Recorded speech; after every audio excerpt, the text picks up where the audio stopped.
Cambridge Film Show. This is Cambridge Radio. Hello and welcome to the Cambridge Film Show, your fortnightly guide to the latest movie releases on the big screen and small. I remain Luke Irwin, and I couldn't be more excited about today's show as we have two of my favourite creative voices together again at last. I'm talking, of course, of Paul Thomas Anderson reuniting with Thomas Pynchon for his new film One Battle After Another, which we'll be discussing in just a moment. Elsewhere, over the next hour, we'll also be reviewing the romance fantasy A Big, Bold, Beautiful Journey, starring Colin Farrell and Margot Robbie, Paul Greengrass's new true life thriller The Lost Bus, and the big screen sequel to the Japanese anime sensation Demon Slayer.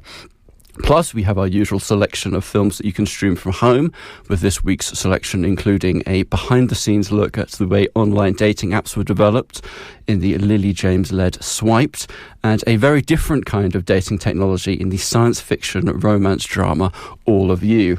And to guide you through it all, it's time to welcome our wonderful team of reviewers. It's hello to Matt Taylor. Hello. Emma Marchant. Hi there. Lorcan O'Neill. Hello. And making her first appearance on the Cambridge Film Show, it's an especially warm welcome to Katherine Stockton. Hi there. It's an absolute pleasure to have you all with me today, and we will get started right now with One Battle After Another, which can most succinctly be described as an action thriller, but as this clip will show you, that really only touches on the surface. This is Bob Ferguson. I was a part of the French 75. Bitch, I felt like Tony Montana! Steve Lockjaw just attacked my home.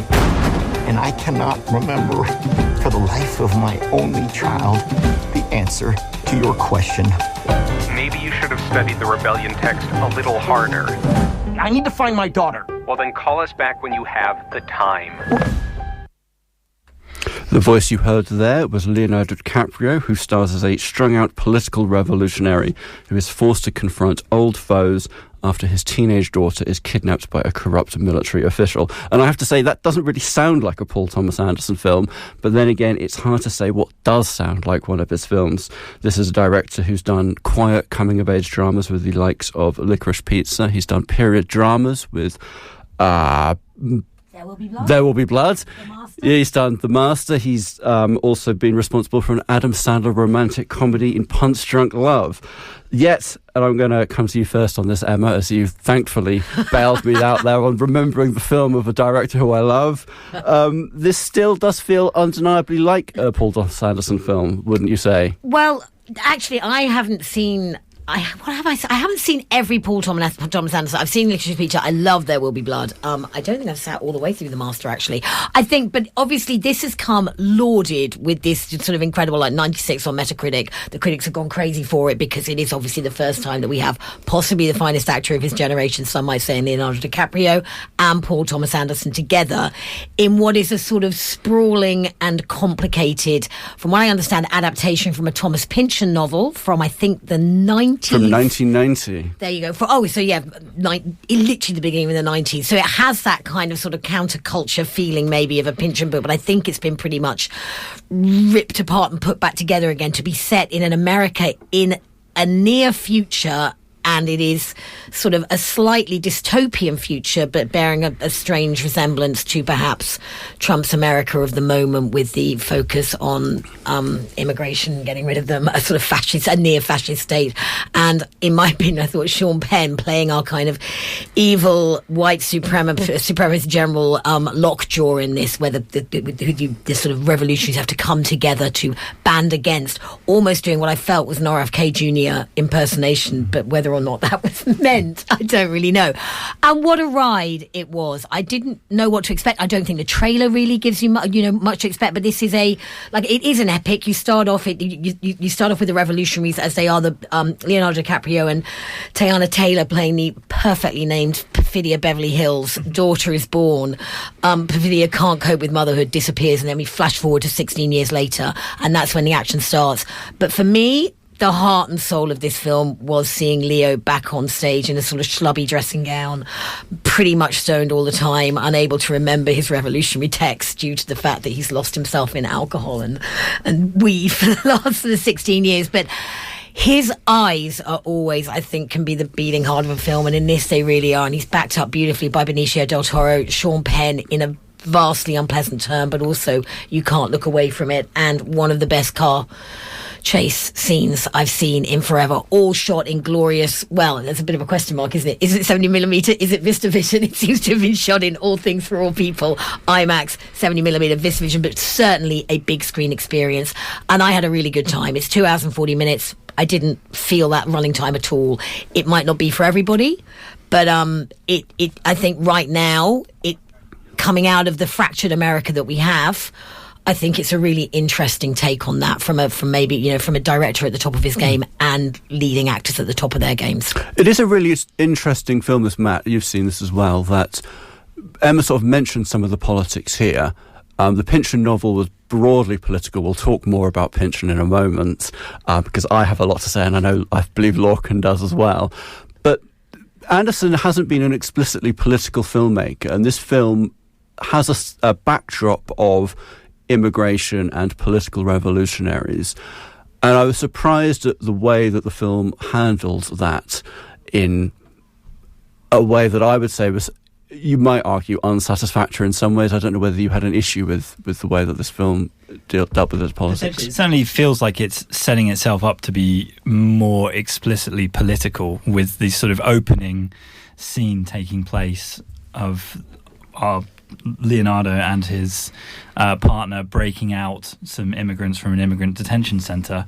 But then I feel like the explicit political parallels maybe sort of disappear a bit, and it's really a sense of two characters searching for who they believe is their daughter, because the kind of central tension of the film is that Sean Penn's evil Colonel Lockjaw has possibly been able to father who Leonardo DiCaprio believes is his child, and they're both sort of searching for this daughter simultaneously for different reasons, because Leonardo DiCaprio obviously wants his daughter back, but Sean Penn's character wants to become a member of this kind of I believe they're called the Christmas Adventurers, although I kept wanting to say Christmas Avengers, who are this kind of white supremacist secret organisation.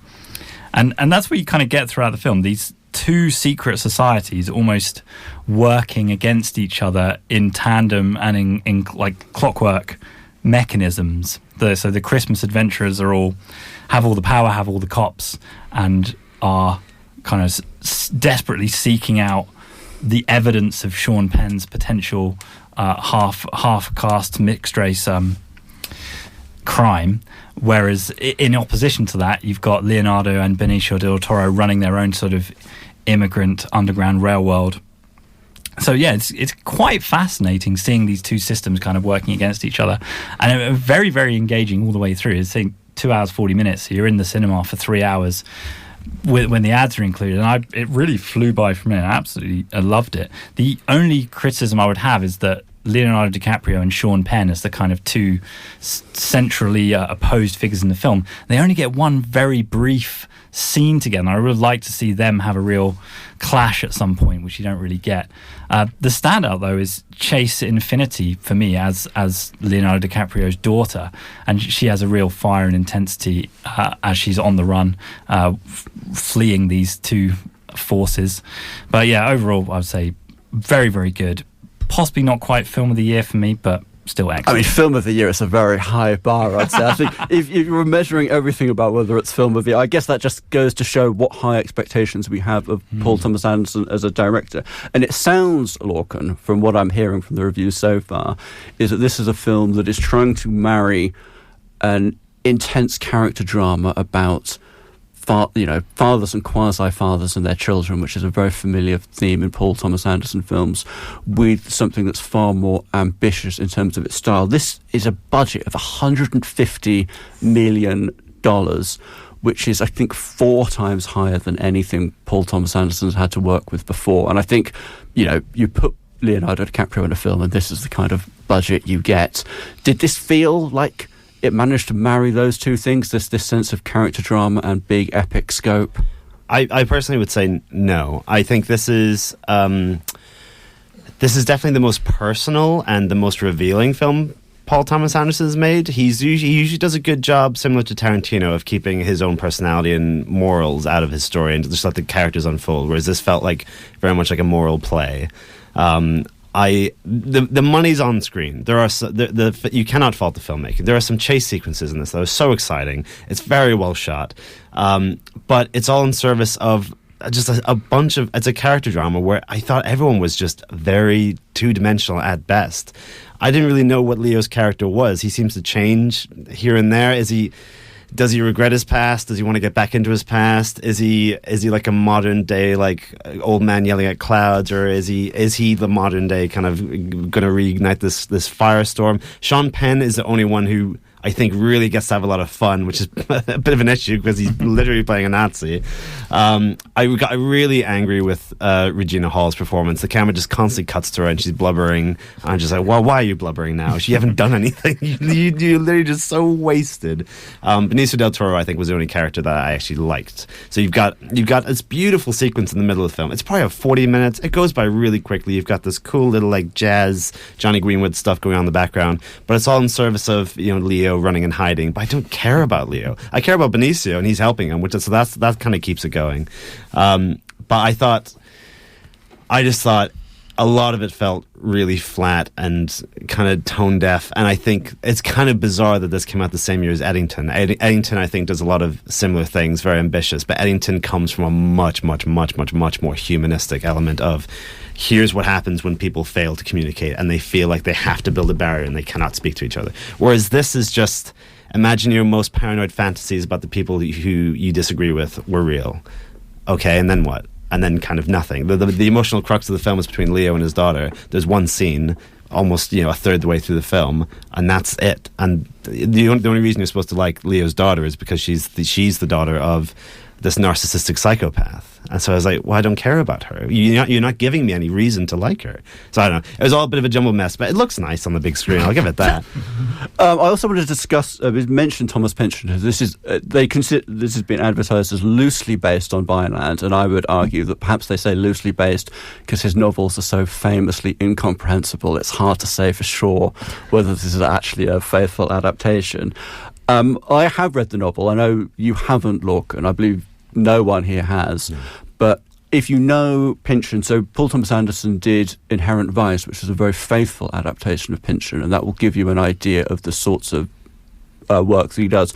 There was also a film a couple of years ago, White Noise, which was actually it was adapted from a Don DeLillo novel, but they're very much contemporaries. And I think that will give you an idea of the style, which is often marrying very complicated highbrow moments with more absurd issues, and only a handful of themes run through from the novel here. So the Sean Penn character is lifted directly from Pynchon, so his name is Colonel Stephen J. Lockshaw, which is such a Pynchon name. There's also you may have not seen, Alana Haim plays a character called Mae West, which, if you find those kinds of things funny, you'll love Pynchon. If you think that's a bit tedious, then perhaps not.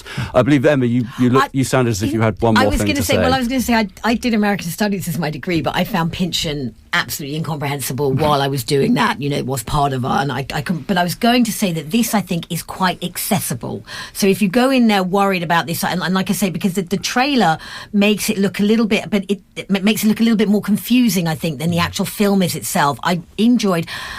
Unlike Lorcan, I don't think it really matters if you don't like the characters that much, although I was incredibly sympathetic towards Leonardo DiCaprio's character. And Benicio del Toro, but I don't think that's it. I just think this is a really good yarn. It's a cracking narrative, and it is a propulsive narrative, and it looks fabulous. And when we go through the rest of the stuff that we're reviewing this week, or some of the rest of the stuff, my goodness, that is a bar above a lot of things that we go and see on this film. So I'm saying it's like to Lorcan, because he was so hard on this. I didn't think he was going to be. Well, the film was hard on me for not being very good. And it has obviously come with masses of hype, which I do think you have to always be a little bit I do think it's a bit of a shame. I think this was advertised, I think, as like the highest rated film ever on Metacritic. Yeah, exactly. And I think if you're going in with those kinds of expectations, maybe you will inevitably be let down. I agree with you as well. This is really accessible as terms of a Pynchon adaptation goes. Like the novel goes to some really weird places. Like there's a whole side piece where they suggest that Godzilla is canonical in this world, which fortunately I think Anderson was smart to remove that. And I found Inherent Vice quite difficult, quite not so hard to accept. You were saying that's a very faithful Pynchon adaptation, and I found that much less accessible than this. I was just going to say, why adapt Pynchon if you're going to remove all the fun stuff? Great question. One more thing very briefly. So Paul Thomas Anderson famously has never won an Oscar. His films have been nominated 25 times and he has 3 wins, and 2 of those are for Daniel Day-Lewis, which feels like cheating. So very quickly, do you think this will be a front runner at the Oscars? Well, with the hype train being what it is, then almost certainly. Yeah, and having Leonardo front and centre, and I think as well looking at what I'm trying to think about what's come out this year that can really compete with it. And I know we say film of the shouldn't go anything say anything's film of the year, but it hasn't been an amazing year. And Johnny Greenwood's score I found a little obnoxious, so it probably will almost definitely win the Oscar. Well, there we go. I think this. A lot of the Oscar contenders are still to come. So stay tuned to the Cambridge Film Show over the next few months to see if there's going to be a film that topples that. But for the time being, that's one battle after another. It is a certificate 15, and it's showing at all 3 cinemas. That's the Picture House, the Light, and the Everyman. Now, you've heard our team's thoughts on one battle after another, but we'd love to hear your opinions if you've seen the film or any of the others that we're covering today. You can get in touch with us on text or WhatsApp on 07919 070490, or you can email us at studio@cambridge.radio. But as for today, it's time we take our first look at what's streaming online this week, and we'll get started by going over to Apple Plus with All of You. What's the deal with you two? We went to uni together, we're like BFFs. BFFs who never dated? Mm-mm. Tell me that I'm making a good decision. No, awful. Great, thanks. This is going to ruin our friendship. Everyone we know who's taken the test, as soon as they meet their soulmate, they vanish. You can still do it, it's not too late. I don't want to do it. I would rather just find it. The discovery. You're taking all the fun parts out. Even with the high sci-fi trappings of a magic test to find your soulmate, All of You insists that still the course of true love never did run smooth. The film stars Brett Goldstein and Imogen Poots as 2 best friends whose romantic connection defies science in this romantic drama. Katherine, despite the high concept, the story, I believe, is told in a relatively simple and unfussy way. Did you find this enough to sustain the film? There are some interesting time cuts in this film, actually, that really try to kind of portray that the 2 central characters played by Brett and Imogen are tied together throughout their lives. So I thought that was an interesting method. But essentially, this kind of trope of outsourcing your quest for love to like a kind of a technology or some science or some magic has been done and covered in so many ways by the girls on fanfic.net in 2012 and earlier. And actually, I think one of the big fanfic websites are going down this week. So this film is like an interesting, ironic memorial to that trope that has existed for a long time. And because it's existed, at least in my world, for a long time, I want to see it explored in really interesting ways. And for me, this film didn't do that.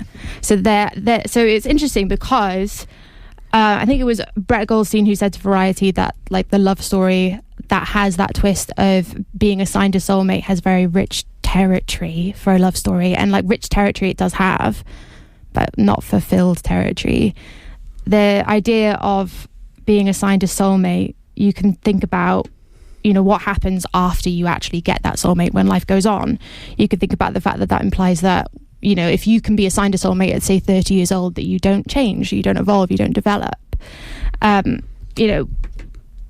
But the question that this film decides to play with is what happens when you have an affair behind your soulmate's back.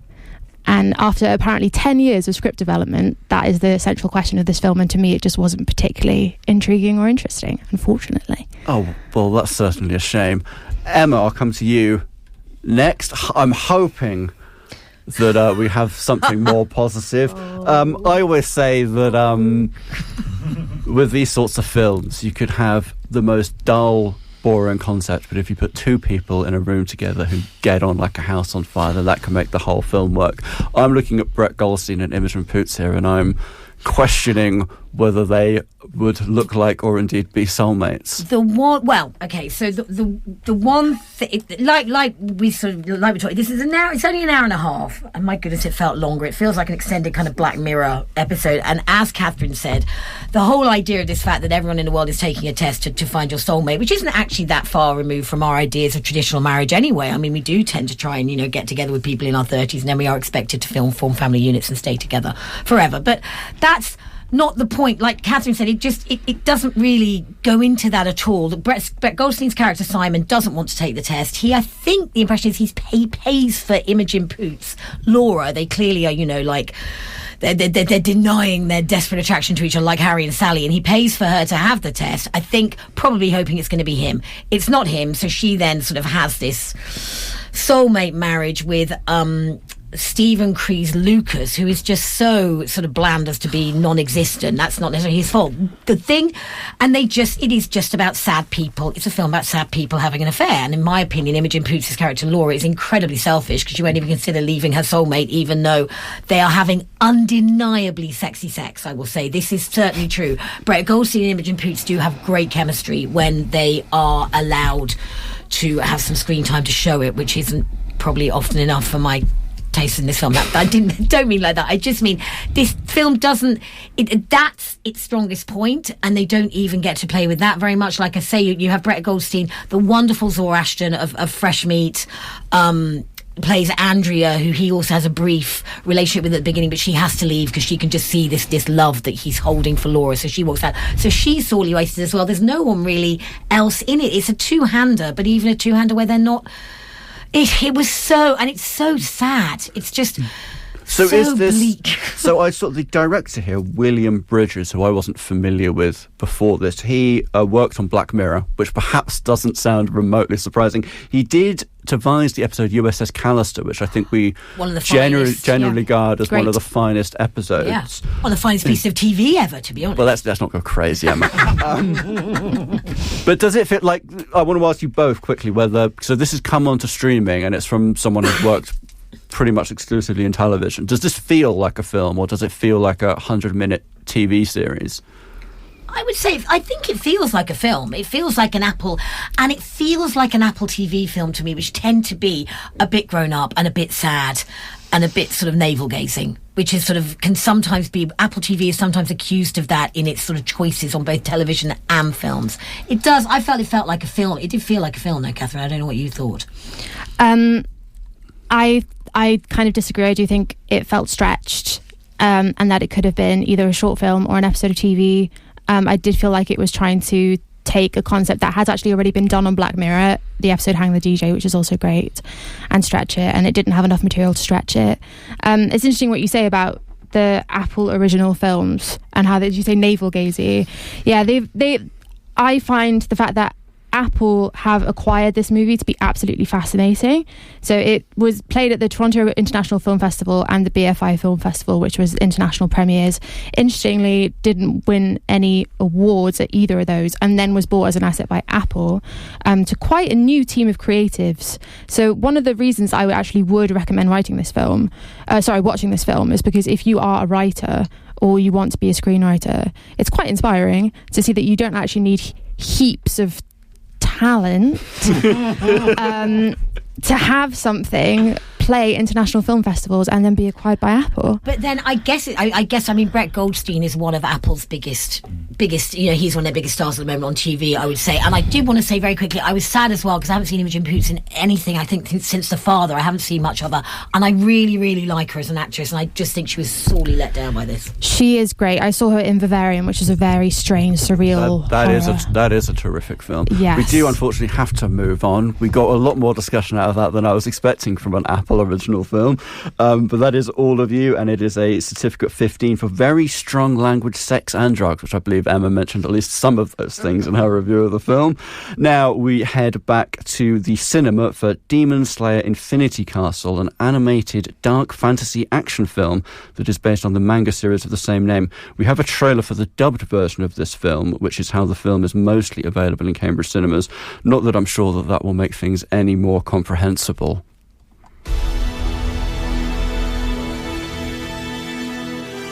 The final battle. These words echo in my mind.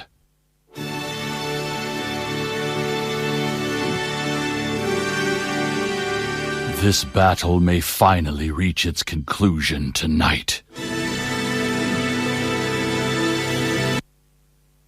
There you go. You might say it was hardly worth playing that clip, but fortunately, Matt, you've seen it and you could help us make sense of what we've just heard.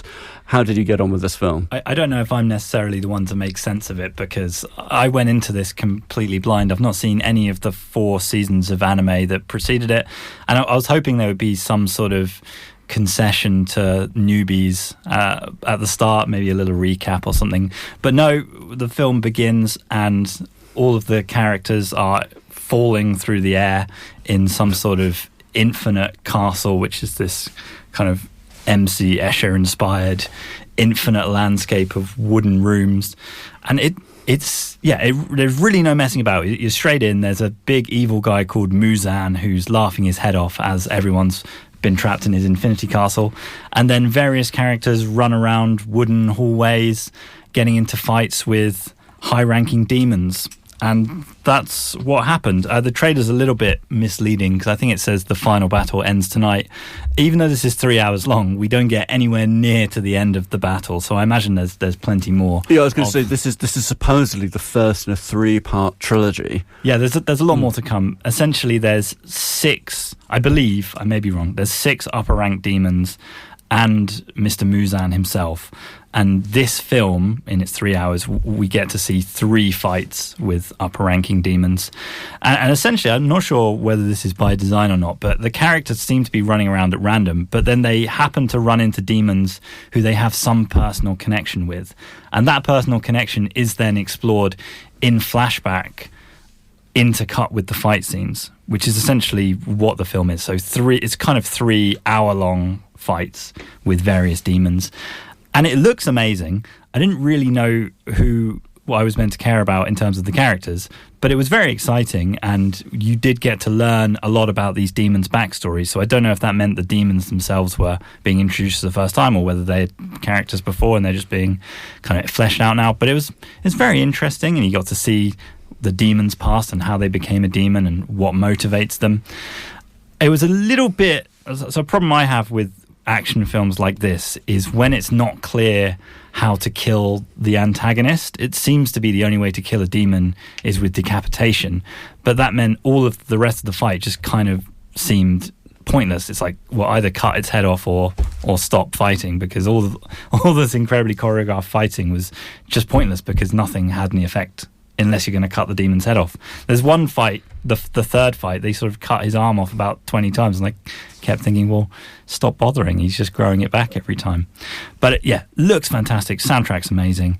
I just didn't really understand the significance of it all. I mean, I would dare say that if we had someone in here who was a real diehard of the TV series, they may be able to push back and explain a lot of this lore, but it very much sounds like you really do need to be a Demon Slayer diehard to really understand appreciate it. this. But I appreciated the heck out of it. I mean, I was having a great time. It's very anime, and by which I mean lots of characters with crazy hair and multicolored eyes, and everyone shouts the name of their attack move before doing it. So as long as you can tolerate that, it looks fantastic. It's very, very cool. It has made me want to go back and watch the anime just to make sense of all the significance of what was happening. But in terms of just sitting there and letting it wash over me, I had a brilliant time, and I really, really enjoyed it. And it sounds like it's really justified then, because this is a TV series that's had a film adaptation, which often you end up just getting, like an ultra-long episode of a TV show that isn't especially cinematic. This does sound like they've really thought about this being a big screen experience. Yeah, and the design of the Infinity Castle sort of stretching off into the infinite distance, it's almost sort of a computer-generated backdrop on top of these wonderful kind of seemingly hand-drawn characters fighting. So visually it looked fantastic. I was lucky enough to catch it in IMAX just before it got shunted out for One Battle After Another. One Battle After Another would actually have been a better title for Demon Slayer, seeing as that is literally all that happens apart from flashbacks. But yeah, if you can check this out in IMAX, definitely do, or on the big screen. Well worth it, and just as an experiential event. I do believe fun. This is still playing in some IMAX cinemas. It is only available at the Light, though, and that is Demon Slayer Infinity Castle. Cambridge Radio.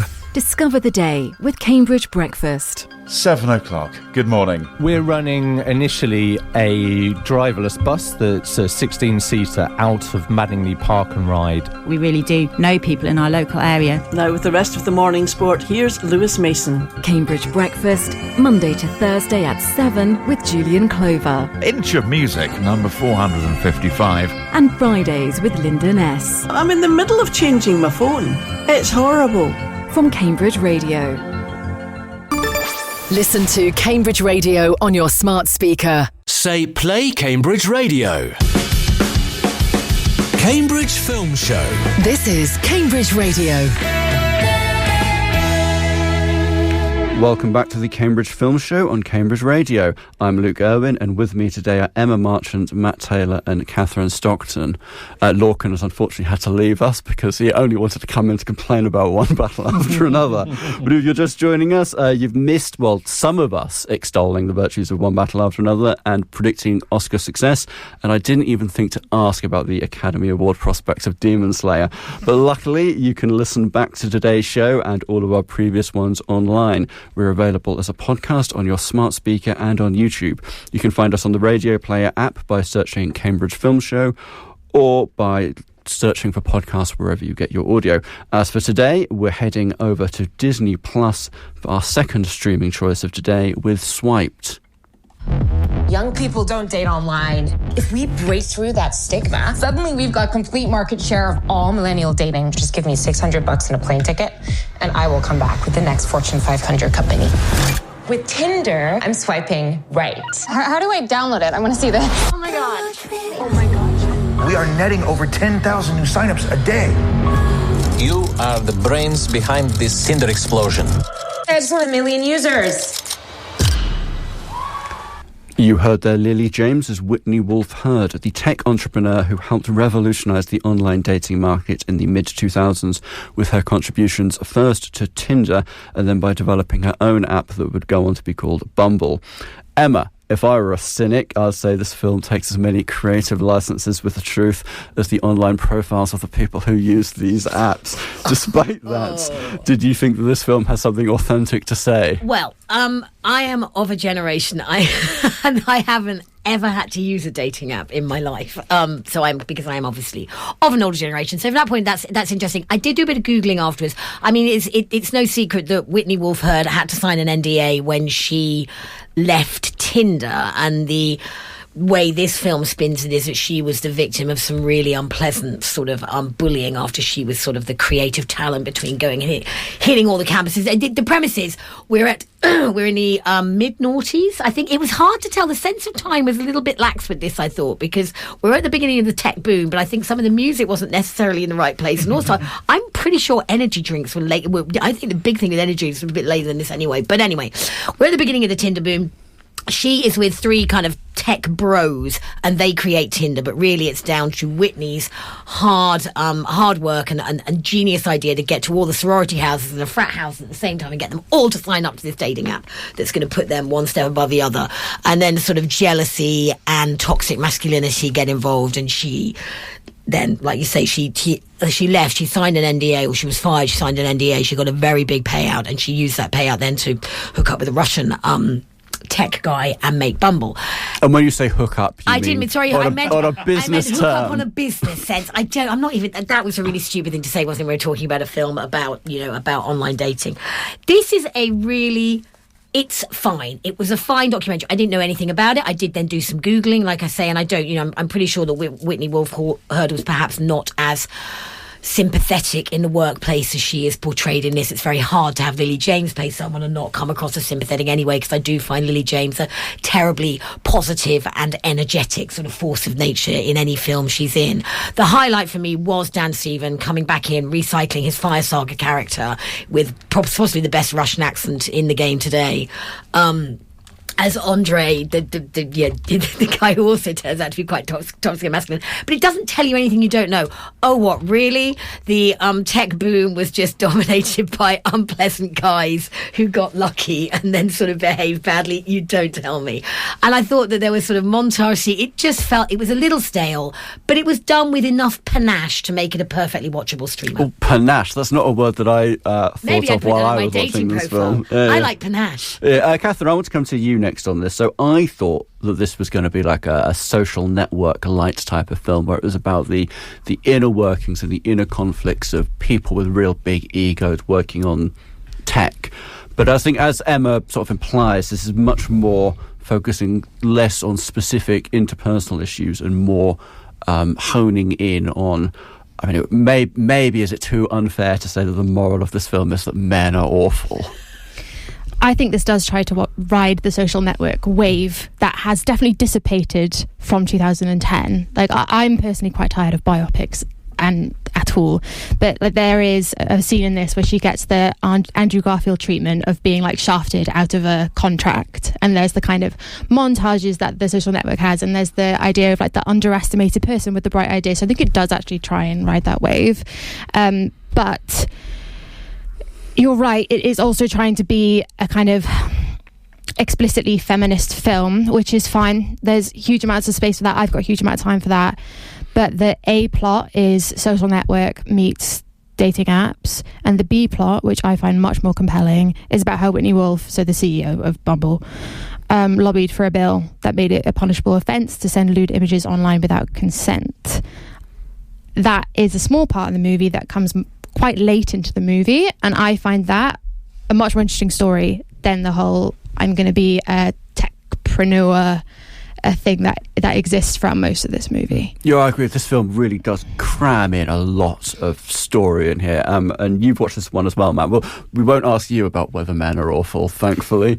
But I noticed this directed by Rachel Lee Goldenberg, who has previously worked on TV with the likes of the Mindy Project, and this felt for me while watching, I mean, I asked this about all of you, but this certainly did feel very televisual in how rapidly paced it was and how much story there was. It felt like I was watching 3 or 4 episodes that each focused on a portion of her life. Did you get that same sense? Yeah, I'd agree. It definitely feels like 2 fairly distinct films back to back. So Lily James as Whitney Wolf, she's involved with the founding of Tinder and then goes on to be involved with the founding of Bumble.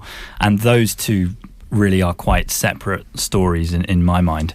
I actually like this a lot more than I thought I was going to. I was ready for just a bit more corporate propaganda with a nice soundtrack, and it really kind of struck me as a little bit more than that, especially when it's portraying Whitney Wolf's time at Tinder, where she quickly gets involved in a romantic relationship with one of her co-workers who's slightly senior to her.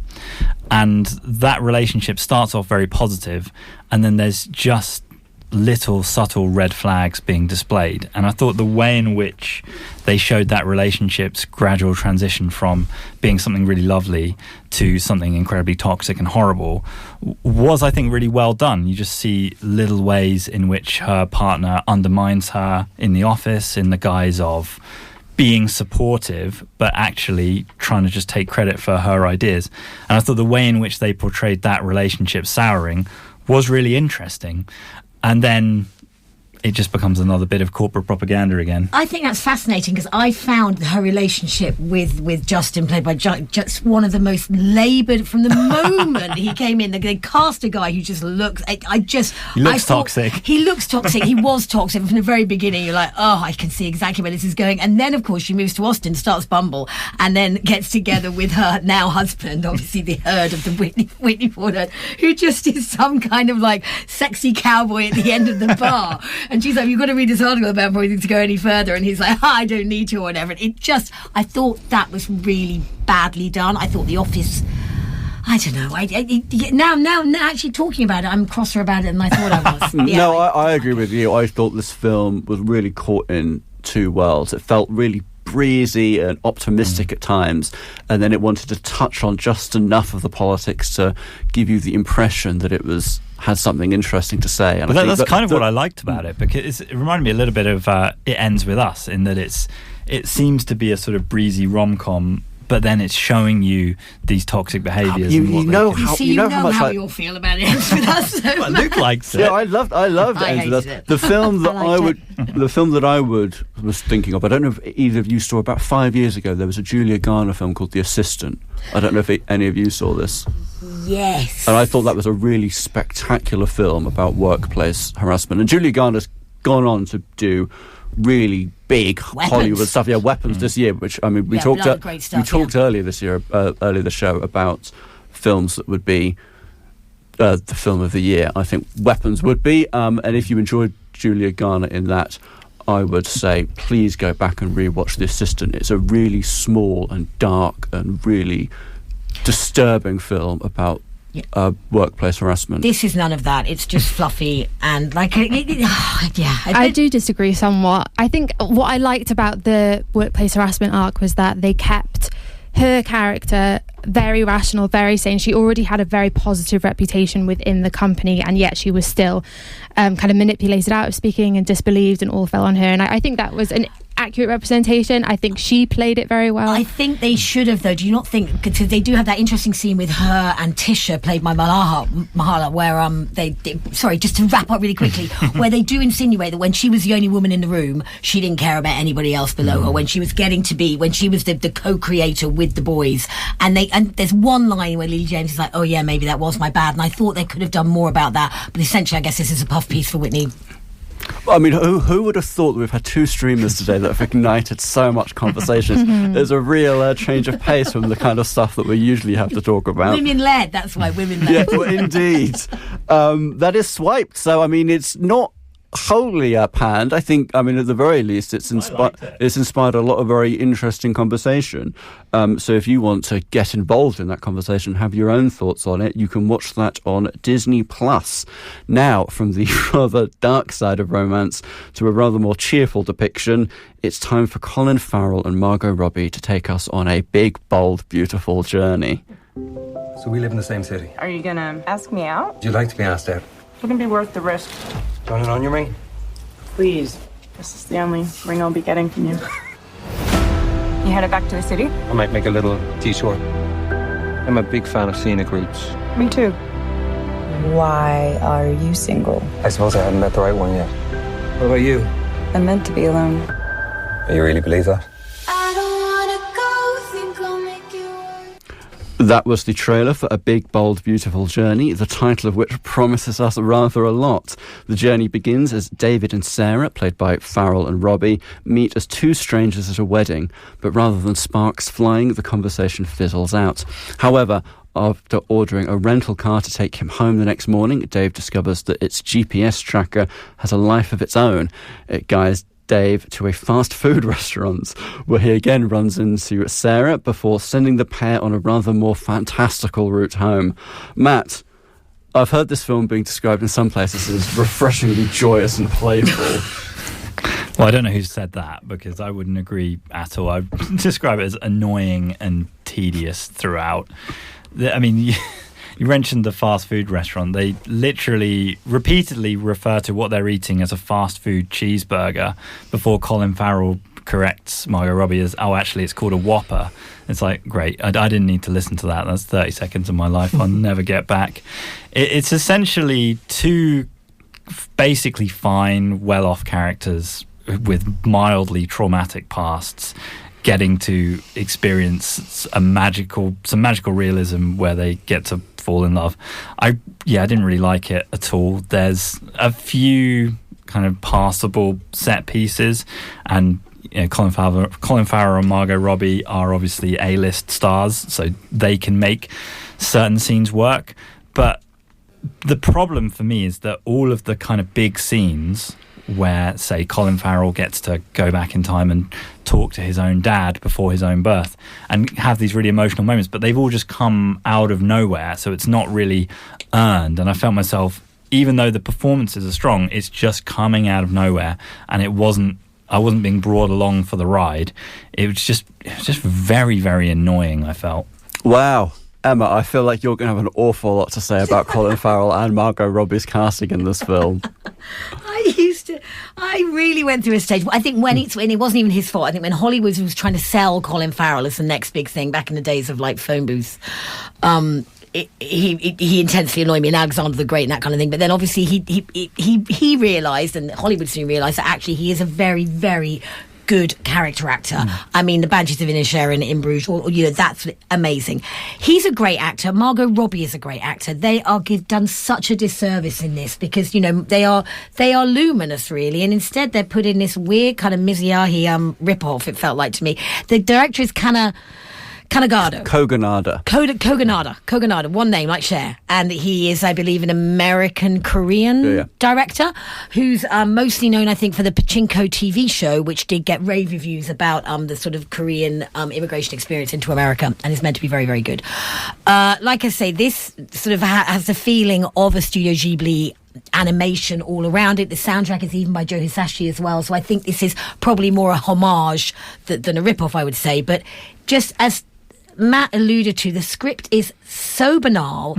It's sort of this weird magical realism and then they go back, like you say. I mean, we're meant to think that the most traumatic thing that happened to Colin Farrell is he had to appear in a High School Musical. He broke up, and it turned out that when he was 15 some girl didn't like him, and that's it. That's the worst thing that's happened to him. And Margot Robbie just keeps saying to him, I'm going to break your heart, I'll just break your heart, I just can't help it, I'll just break your heart. She was incredibly annoying because I just cheat, that's what I do. And it's such a you're just like, I don't understand why I'm having to watch you people in this car with Phoebe Waller-Bridge's voice on the sat-nav. Kevin Kline pops up as well in the car. You do get these famous people, which is quite sort of weirdly off-putting as well, because you suddenly see these cameos come in. I always find myself slightly taken out of something when this is meant to just be centred on the two of them. And there are some pretty moments, but honestly, things like, sometimes the most beautiful things can be the most dangerous. It's honestly that bad.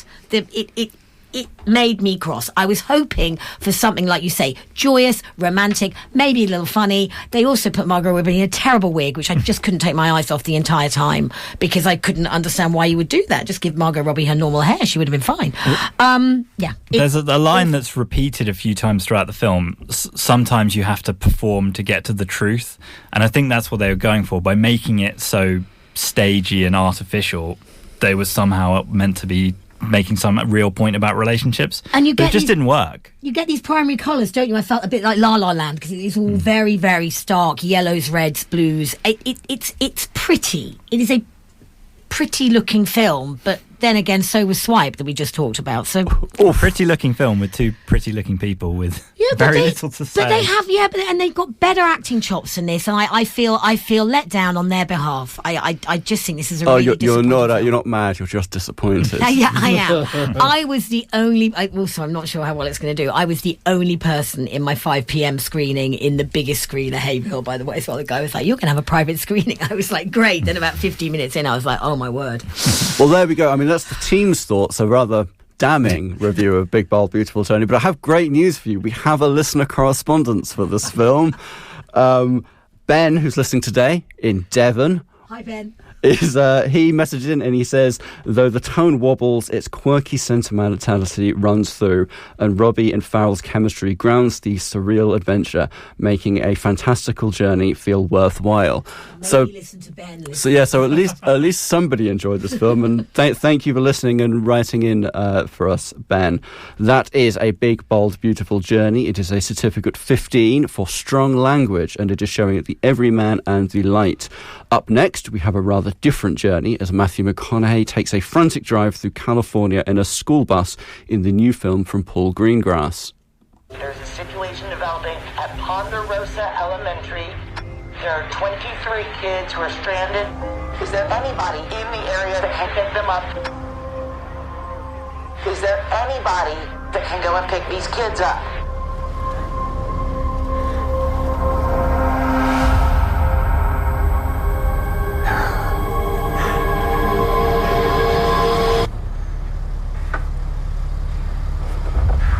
6:30 today so I can get them. That was the trailer for The Lost Bus, and it seems rather unfair to reduce the films of Paul Greengrass to an audio-only format. More so than most filmmakers, he does contrast thrilling action with everyday settings and realism.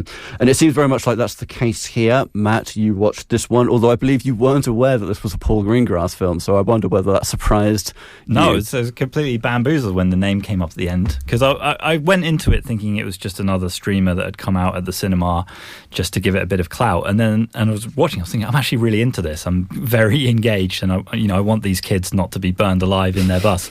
And then Paul Greengrass came, I was like, oh, okay, that makes sense why I'm enjoying it so much. So it kind of fits in with United 93 and Captain Phillips, of Paul Greengrass taking a real life situation and just giving you a sort of human angle as well as the kind of tactical overview. So in this film we kind of get dual perspectives of Matthew McConaughey, who's sort of down on his luck, loser bus driver, who's the only guy who can get these kids out of the way of this big fire, and that's running in parallel with Yul Vasquez as the fire chief of California Fire Department, who's in charge of the tactical response and sort of looking at a big map and working out where they're going to send the planes, and very slowly but surely realizing that this fire is burning out of control, and at a certain point they're going to have to stop trying to fight the fire and just try and save lives.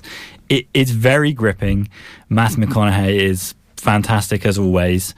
I really, really enjoyed it. It reminded me a bit of that firefighter movie with Josh Brolin, Only the Brave, in that it does a good job of really making you not quite sure whether they're going to make it out, and that kind of adds to the tension a great deal. It's towards the end it really becomes apparent how dangerous their situation is, and I feel like Greengrass really kind of gets the tension going. He managed to do some quite interesting things with the spread of the fire as well.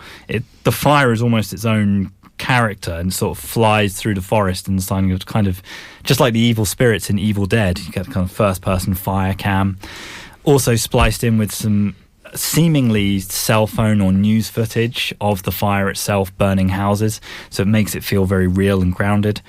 I would say it's not particularly doing anything that interesting plot wise, but it's just a very thrilling, very engaging time. Because one thing that he does really interestingly, Paul Greengrass, is he tells these stories that are broadly political. You mentioned a film like Captain Phillips, which sort of discusses the Somali pirate situation, and he did 22 July, which was about that Norwegian Breivik. Oh yeah.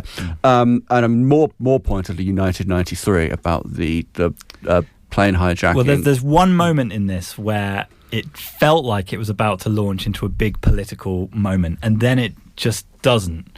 There's one point where Yul Vasquez's Chief Martinez character is about to give a press conference, and he gives his press conference basically saying, we're doing all we can, just leave us to it.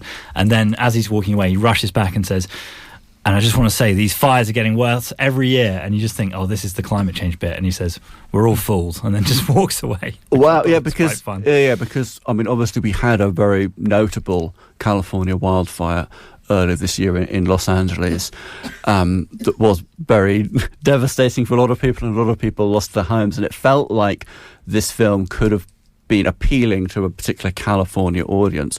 Do you think, even though it doesn't discuss these things overtly, you will come away, because I think Greengrass likes people to have their own conclusions? Well, that was maybe something that was a bit muddled. It's not really clear why this fire started, because you kind of led to believe it's climate change related, but it also is apparently due to negligence from the power company, and the end kind of credit bit says that the power company had to pay huge compensation. So you just think, well, why did this fire happen? And that's a little bit muddled, but overall great. There we go. That is very good. It's currently showing in cinemas. It's showing at the Light, but it will be coming to streaming very shortly. That's The Lost Bus, and it's a certificate 15 for strong language. We have time for one more film today. It's Mantis, an action thriller currently streaming on Netflix. We don't have a trailer, as it would only feature a lot of loud banging interspersed with people speaking in Korean. But I think we can do one better. As Emma, who watched this, you're currently in a mild coughing fit, so we'll have to get through with this. How did you get on with How did you get on with Mantis? Well, I think we put this on here because obviously it's quite a big splashy release for Netflix, and I was expecting other people to be sort of put their hand up for it, including Matt, to be honest. But obviously, One Battle After Another coming out on the Friday was a monster this week. This was very poor, and I was disappointed because it's got the 2 stars from Squid Game Season 2. Jim Si-wan and Park Gyeon-young, and they are playing sort of romantically entwined assassins on the rise. And that is really all I could tell you about this film. I think they sort of have a kind of romance going on. There are some fights. They're trying to take over the MK sort of operation, if you like, in a sort of John Wick-like universe where everybody seems to be a contract killer. But my goodness, it was confusing, not very dramatic. The fights mostly take place in the dark, and I couldn't really work out who was meant to be liking who or what was going on. You've obviously dropped John Wick there, and that's immediately the thing that comes to mind, and that itself is inspired by Korean action films to some extent. So did this feel like, if you enjoyed the John Wick films and to a lesser extent Ballerina from the world of John Wick or whatever it was called, will you enjoy this on Netflix on a Friday night? I feel like my knowledge of Korean action films is low enough, but I'm sure there are better ones to watch than this one, I would say. So no, I would say don't even maybe go and watch it on a Friday night. No, find another one to watch. Don't even watch it on a Friday night. Or just rewatch Squid Game if you like the two. Like I say, if you like Jim Si-wan and Park Gyeon-young, then watch that. It was not. There we go. That's not a recommendation from Emma. That is Mantis, and it's currently showing on Netflix. And that's all we have time for today. Please join us again 2 weeks from now on Saturday the 11th of October, where we will be discussing The Smashing Machine, which is garnering genuine Oscar buzz for its star Dwayne Johnson. Meanwhile, we'll see what Jared Leto has to offer in Tron Ares, and there's the sports/horror film Him, produced by Jordan Peele. But until then, it's goodbye from me, and it's goodbye from our reviewers. Goodbye. Goodbye.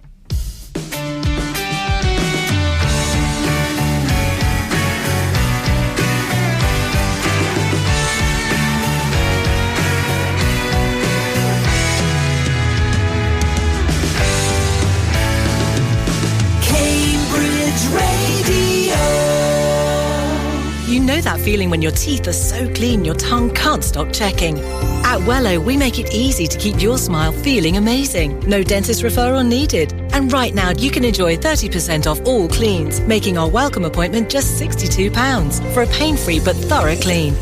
Get that Wello feeling at Station Place in Cambridge. Say hello to Wello. Book now at wellohello.co.uk. This is Cambridge Radio. I don't think I'm done with rowing yet. I don't know what that's going to look like, but I love this sport and I'm not ready to stop. Bins is the city, potholes is the county. Immense, isn't it? I mean, they're really punching above their weight for the division they're in. A lot of clubs are going to be envious of these facilities we've got here. We have a UK asset here in Cambridge, and not only do we have a massive opportunity to make the UK better, but it's also a massive opportunity for Cambridge.